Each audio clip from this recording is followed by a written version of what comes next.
ఈ సంవత్సరం అంతటిలో ఎన్నిసార్లు ఎలుగెత్తి ప్రార్థన చేసావు? కొంతమంది అంటారు రిపెంట్ కాన్ఫరెన్స్ చేశానండి. దాని తర్వాత అట్లా వెళ్ళి ఇట్లా దిగి మరలా అట్లా వెళ్ళి ఇట్లా దిగుతున్నావా? అంటే మీటింగ్ వచ్చిన ప్రతిసారి పైకి లేపు లేపు లేపు లేపు లేపు లేపు లేపు దాని తర్వాత అలవాటైపోయిందిలే. తరిమాడు లేడు కదా, తోసేవాడు లేడు కదా. ఈరోజు నీవు ప్రార్థన చేస్తే దేవుడు జవాబిస్తాడు.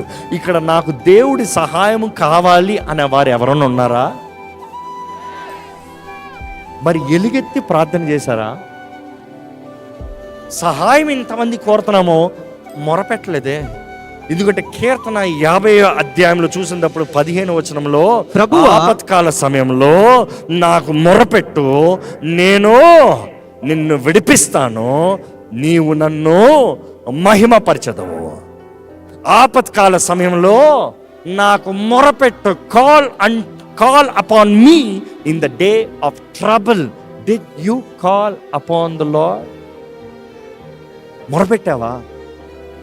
దేవుడు చేస్తాలే, దేవుడు చేస్తానికి సిద్ధంగా ఉన్నాడు. నువ్వు మొరపెట్టు.